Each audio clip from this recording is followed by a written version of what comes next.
There is, in the drama of Holy Week, there is a scene in which Jesus is being accused of saying that he is truth, he is God. It's a very confusing thing. And he stands before one of the most powerful men of the day, Pontius Pilate. And Pontius Pilate says to him, "What is truth?" And does anybody know what Jesus' response is? Or if you saw Jesus Christ Superstar and Jesus is being accused, what is truth? We had our own Scott Crandall be Jesus. What was his response? Does anybody know?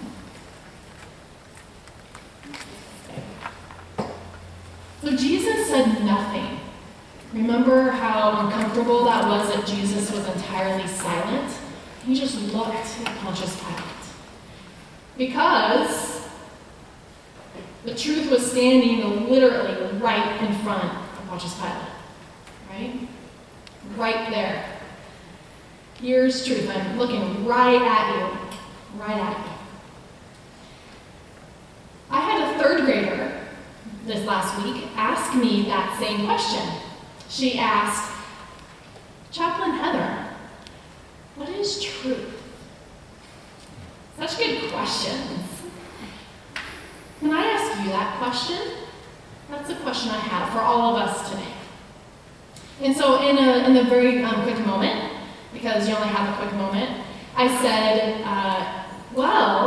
if you drew a picture, a drawing around the motion picture of Jesus, what Jesus taught, how he healed, how he advocated for people who do not have an equal voice, the events of Jesus' life, how he cared for others, that would give you a framework to recognize truth. And then we had to go on about our day. But I think that answer I think I could say a little bit more about truth. I think it's living in people, in what we do, in what we say, and how we treat one another, right? So could you give me examples of truth, where you see it, what it looks like? What does truth look like?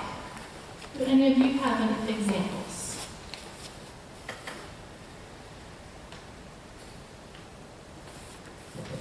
The opposite of a lie. The opposite of a lie. Being honest. One of my favorite truth tellers, my personal favorite, was a woman named Dorothy Day, who started the Catholic Workers Movement, and she spent her entire life being a truth teller and advocacy and working tirelessly through her writing and speaking. And her life was to tell the honesty. I just read her book, her autobiography, and it was titled, oh my goodness, I don't have it in front of me, like The Lonely Traveler, or The Work of Loneliness.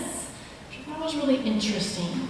That being a truth teller and living truth involves hardships and a lot of challenges. And it's the opposite of a lie.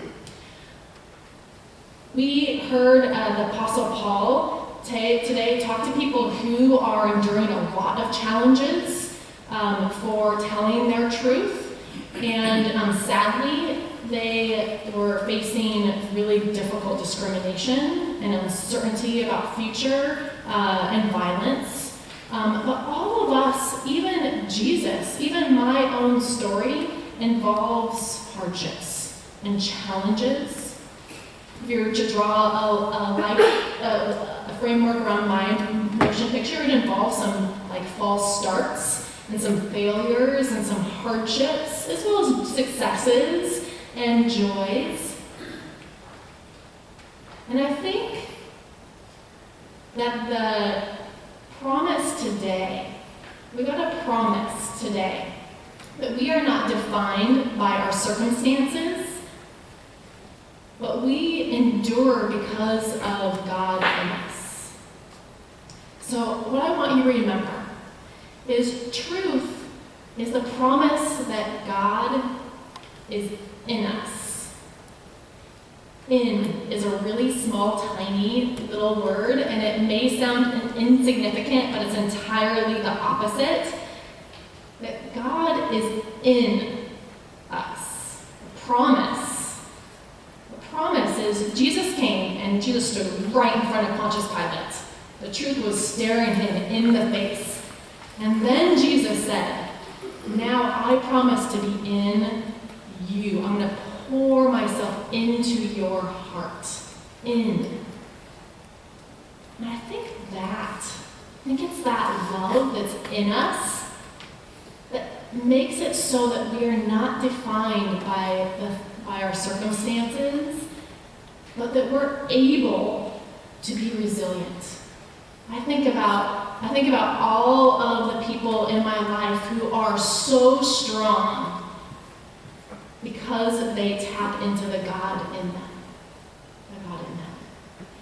So I challenge you today to feel the God inside you and find wonder in God.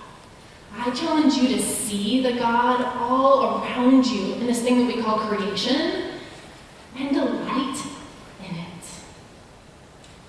I challenge you to share that love out to other people and let them teach you about love and God in them. And see this amazing thing about being part of God, that we are all part of God. It's a profound thing, and it's the opposite of a lie. Well, God is in each one of you, and I am blessed to be part of that. Thank God for this great life.